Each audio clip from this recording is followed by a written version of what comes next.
So, what are boundaries? What are healthy boundaries? And why do you need them in relationship? Okay. So let's talk for a moment about what are boundaries. Most people think about boundaries as just saying no to something.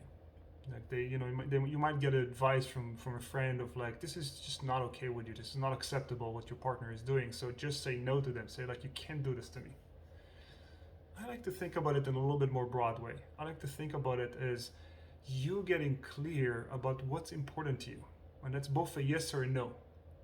What I mean by that is that you getting clear about here's what's really important to me, here's what's vital for me in order to feel close and connected and in love and intimate with you. And so here's what I would like. And here are certain things that are just crossing something for me, like that I really cannot have.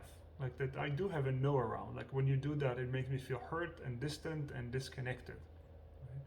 So the art of having healthy boundaries is really figuring out what's really important to you. What is absolutely necessary for you in order to have a good relationship? And be able to communicate that well with your partner. Now, some people can have more of rigid boundaries, which means that they are saying no to a lot of stuff. And they have very specific rules about what you should do and should not do. And of course, that makes it really hard on their partner. It's hard to be close to someone like that. But other people also have more porous boundaries in which they're trying to accommodate. They're trying to be sweet and nice and go to an extra mile towards their partner, but they're crossing something that's important for them. And the result is that internally you start to feel resentful and you can't feel very close to your partner because of that. So it's always important to find a balance in between those two things, not too strong, not too rigid, but also not too porous. Let me give you an example.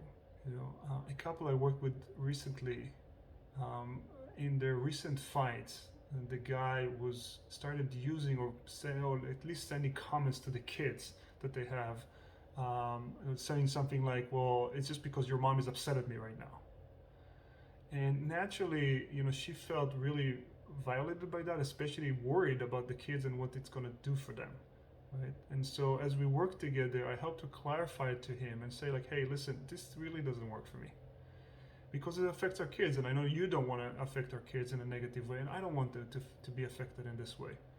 And so what I really would like you to do instead is take me aside and tell me directly if you're upset at me. Don't mention that in front of the kids. I don't want the kids to be exposed to that. Or another couple I worked with, one partner ended up saying to the other, I know you don't drink a lot, but sometimes when you do, something else comes out of you. You become a different person. And it's hard for me to be next to you when that's happening. Now, I know it's not happening a lot, and I know there's no damage for you around that, but for my own sake, what I want to do is basically to not be with you, in an evening in which you drink a lot, right? And so I'm going to go to another room, or just going to go out and be separate with my own friends, just because it doesn't feel comfortable for me. Okay? So those are examples of setting those limits, and you want to be flexible. You want to set a lot of limits. You just want to set them, or say what you want when it's really absolutely important. And there's also a certain way to do that. Like one of the best ways to do it is saying what you don't want, but also giving an alternative to your partner. So in those examples that I gave, if I say to you like, I really don't, really it's hard for me when you drink that way. What I would like to do instead is, for example, leave the house. Or what I would like to do instead is like have you call me aside and talk to me about what you're frustrated around and not around the kids. You want to give your partner an alternative, because when you do, they know also what to do and what not to do. And it becomes more of a conversation, and they have something that they can follow.